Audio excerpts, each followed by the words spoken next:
Hey everybody. So this week's episode of Teen Wolf was pretty nuts. We were given a lot of information to think on, while all that information just gave us so many more questions that we need to be answered. Let's talk about episode 4, Condition Terminal. So yeah, season 5 has me pretty stressed out right now. I don't know who's gonna live, who's gonna die, who's coming, who's going. But this episode was nuts. I mean, seriously, I had to repeat that. It was nuts. We start off the episode with a Parrish and Lydia. Jordan Parrish. I just call him Parrish. I mean, I don't know. That's just what I call him. There's a flashback, and it basically shows Lydia testing him, trying to figure out his abilities and what he is. She holds a flame under his hand, and she has to tell him to not think about it, the flame, and then after, like, at first the flame burns him, and then when he doesn't think about it, it doesn't burn him. And what I found really interesting, I don't know if a lot of people caught on this, but when it's Parrish having the flashback, the beginning and end of the flashback, he's like laying in bed or something, and he's looking at a playing card. It's a Queen of Diamonds, and I don't know if people really looked at it, but it looked like Lydia. The Queen looked like Lydia. I don't know. It just looked like Lydia to me. I was just like, yeah. Yeah. Now, one thing that was really nuts, which I don't know how long, they're probably going to make us wait until the end of this season, the first part of the season, to know what Parrish is. I just have a feeling. But he tells Lydia in the flashback that he's been having these dreams, and it shows him naked walking with a burnt up body to the Nematon, and he catches fire and his eyes are all flamey and glowy and all this, and you see bodies all around the Nematon burning, and he's burning, and it's just like, okay, seriously, just tell us what he is already. I've lost sleep over this. But that was probably one of the coolest parts of the episode. Now I'm going to do a little bit of a play-by-play of this episode, because since the beginning of Teen Wolf, the episodes have just gotten so much happens, and it's really hard to keep up on it, and recapping it is always a task, but I'm committed, and I love doing this, and I know y'all expect these from me, and it's fun, and it's my favorite show, so let's talk about this whole episode. Try and get through it. Try. I don't know. I probably missed something, so forgive me if I've missed something. Sometimes I do. But basically, in the beginning of the episode, we see Donovan, and he's taken out of the prison by the Dread Doctors. Oh, they freak me out. Seriously, they're cool looking. I can't wait to see some people cosplay them, because they are badass, freaky, steampunk doctor, mad scientist doctor. Yeah, they're pretty cool. But he gets taken out. Nobody really realizes that. And then the whole episode, this sums up the whole episode for me. Styles' expression when he sees Lydia laying on the ground, bleeding out. He was just like, if you remember in flashback when he told Lydia, if anything, he said in season 2, said, if anything ever happens to you, I will go out of my freaking mind. And that is what flashed into my head when I saw that. And Scott almost had to literally physically drag him away and Lydia had to tell him to go find out what happened and stuff with Tracy and all for him to actually leave. But of course, Theo comes to the rescue and makes a tourniquet. I hate you, Theo. Seriously, you're hot, but I hate you and I don't trust you. And basically, Malia tells the guys about the Dread Doctors, says it wasn't her fault with Tracy. And, I mean, now they're all like, okay, who are these dudes? We don't know who they are. Or dudettes, I should say. I think they're guys, though. Yeah. But, of course, Lydia has to get surgery to, I don't know what, to seal her up or whatever, so give her stitches or whatever. I don't know. There must be some internal damage, so she had to have surgery. And when she's counting down, the doctors and stuff start to morph into the Dread Doctor. So I'm not sure if the Dread Doctors were actually there, or if part of her Banshee abilities were making her see them, or I don't know. I don't know. But that was very interesting. It was a very interesting tidbit. One thing in the episode that was just very interesting, you see Styles with his clear board that he writes all his case stuff that he's working on, and Malia wipes off the desert wolf. I guess she's figured out her mom's bad news and she doesn't need to deal with that right now. So she's gonna put that on the back burner. A funny scene happened. Scott and Kira get it. They always get interrupted. Poor things. I feel sorry for them. Like, I would hate if I had a boyfriend and people kept barging in on us when we're kissing and stuff. I'm like, seriously? They can't catch a break. Well, they get interrupted while they're making out by Dr. Deaton, and he wants to talk about all the shit that's going down in the supernatural world, and he's talking about how the rules are being changed, and he says he's going out of town for a few days or something. I'm wondering where he's going. Like, is he gonna go find Chris Argent and stuff, or some people? I have some interesting news-ish things to talk about after this recap that I'll mention that might point to where he's going, but I don't know for sure. It's just theory talk. But back to the recap.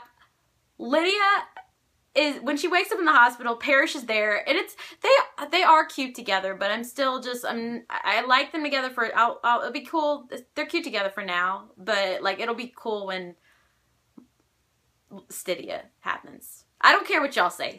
I'm about Stydia. Everybody's entitled to their own opinions and thoughts, but they're my OTP. But Lydia asked Parrish to teach her to fight. We've seen the promos that he teaches her, but I'm really excited to see Lydia get badass. Like, because we saw her in the first episode with those Black Widow moves. I mean, that's going to be cool to see. Now, what really got me super, super excited was when Scott was in school and they start talking about genetics and different things, and they start talking about chimeras, and I mean, y'all know about Greek mythology and stuff. The chimera is like a splicing. It's like several different creatures in one. To sum it all up, I'm not going to get all into it, but anybody that knows about Greek mythology should know about a chimera. If y'all don't know about chimeras, y'all should, because it's so interesting, and all supernatural creatures are interesting. So just look them up, Wikipedia, I don't know, get something to look it up. It's cool. It's interesting. I spent a lot of my life looking up all those creatures and stuff and finding out about them. But we find out, which does not surprise me, Theo is in league with the Dread Doctors. Are you surprised? I'm not. I mean, it just goes in hand. I mean, it makes sense that he's in league with them. And we basically see the Dread Doctors walk off after doing all this stuff to Donovan, and Theo walks up. He's like, yeah, he basically says he had to catch him on a good time so they don't hurt him or something. So he goes and talks to Donovan, and he starts like telling him that you're like, shooting the bull and telling him that he's like he's lucky and all this, and Donovan's just like, what the heck? And I don't know. I don't know right now. But Donovan is he's got Wendigo teeth and stuff. Like, what? What? Okay, that's not good. Anybody who knows anything about supernatural creatures, Wendigos are never good. In any shape or form. In any version of them, they're never a good sign. I mean, no. So he's got Wendigo teeth. Not cool. And he's psycho. He's psycho. He's cuckoo. So yeah, yeah, no. Now, we get to see another one of the Dread Doctor's experiments. His name is Lucas, and he is got like scorpion venom and spikes and stuff on his arms. It like comes out of his arms. It's gross. It's not cool.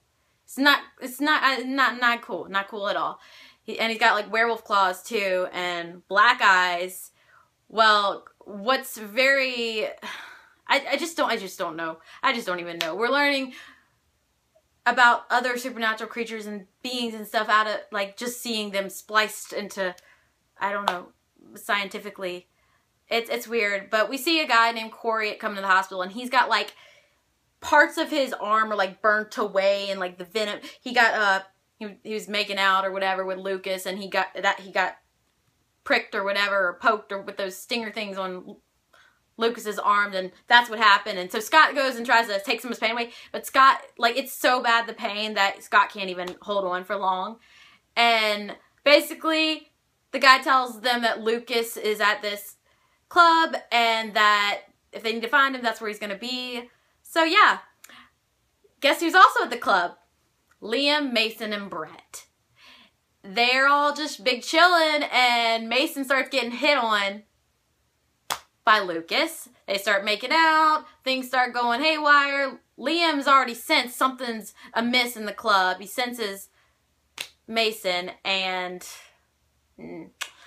before he's able to hurt Mason, Liam pulls him off. Or is it Liam? I can't remember. It was dark.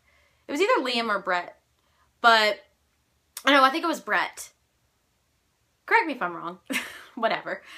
But they all fight him, and they not having a good time at fighting him. And then Scott and Kira show up. What really was cool in this also was when Scott and Kira show up at the club, she has to throw one of her little, I don't even know what they're called, like star kitsune thing. I don't know. It's a weapon. But she uses it to take out the alarm or something to get them in. And Scott screws up. He's like, God, I love you. And Kira's like, really? This is like, it kind of reminds you, I mean, it's the same thing as when Scott, like, their first kiss, Scott, like, did a, like, chaste kiss. He, like, he just pecked her real quick and walked off. Well, he said, God, I love you, and walked off. And then Kira even comments, she's like, Scott, you don't even realize. And he's just like, what? Poor Scott. You're adorable. You're cute. I mean, it's okay. It's okay. You're cute. He's just oblivious sometimes. He's not always that way. But they go in and start fighting, and Kira goes badass kitsune again and nearly kills Lucas. Scott, like, stops her, and then they decide they're going to take Lucas to, I guess, I don't know where they're going to take him, somewhere, because Deaton's out of town now. But, or did Deaton already leave? I don't remember. Well, anyways, before they can take Lucas anywhere, the Dread Doctors shoot him through with an arrow, and they kill him, and Scott's like, why did you do that? And they're like, his condition was terminal, and Scott's like, what does that mean? And they just walk off, and we're just like, for reals? They know how to make an entrance and an exit. I gotta give them that. I mean, they're just like, whoosh, we're here. Yeah, we're gonna kill a person, and we're just gonna whoosh, out. Yeah, I don't know, but I don't know. The season is crazy. I don't even know what to think. During all that stuff, Malia is trying to figure things out, and she finds a book at Tracy's that in her room that says The Dread Doctors, and it's got a photo on them. So I don't know how that's going to tie into it, or why she had a book, or what. But what we do know is Scott vows to his mom that he's somehow going to stop these dudes. Somehow. I don't know how Scott's going to do it, but I don't know. And what's really interesting is that the way the Dread Doctors are experimenting on these people, the people don't transform back after they die. So we're left with Melissa McCall and Sheriff Zielinski and everybody trying to figure out ways to explain their weird mutations or whatever, extra appendages, whatever. Well, right after that kind of discussion goes down with, like, Scott and his mom, Parrish shows up, like, after they walk out, and he takes Lucas's body, and then we see Parrish all of a sudden naked again, and he starts to burn. He gets on an Nemeton, and he starts to burn, and Lucas's body starts to burn, and we're just like, for reals, tell us what the heck he is already. I mean, for reals. I need to know, like now, like yesterday, like months ago, like a year ago. Yeah, we need to know. It's been too long. We need to know what Parrish is. And what we expected to happen. Theo has talked Donovan into going after Styles, and as Styles is once again duct taping his Jeep and trying to fix it, Donovan shows up with a weird ass something on his hand, like with teeth type suction things. I don't know what it is, but he grabs Styles. Styles starts screaming, so it must hurt like hell. And that's how the episode ends. Now, I don't know where the season's going, how things are going to play out, but it's amazing how much the show has transformed since season 1. And it shows how great it is. The fact that it just takes so long to recap and talk about everything that happens. I mean, a lot happened in season 1 and season 2 and on, but more and more happens every time. And it's just incredible. Jeff Davis is a wizard. He is amazing. MTV is amazing.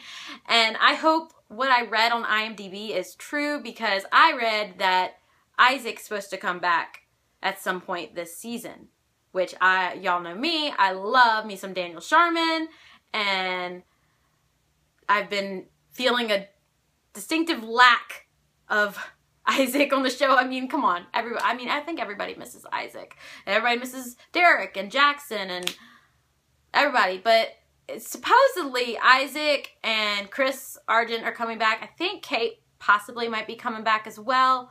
But this is just according to IMDb. I haven't seen any set photos of the characters or like specific like announcements. I've just seen on IMDb where it says their name. Like look up, you have to go to the person, the actual actor, and click on Teen Wolf and then like info, and it'll say the seasons they're in. And I saw Daniel Sharman's, and it says he's in like 4 episodes or something of season 5.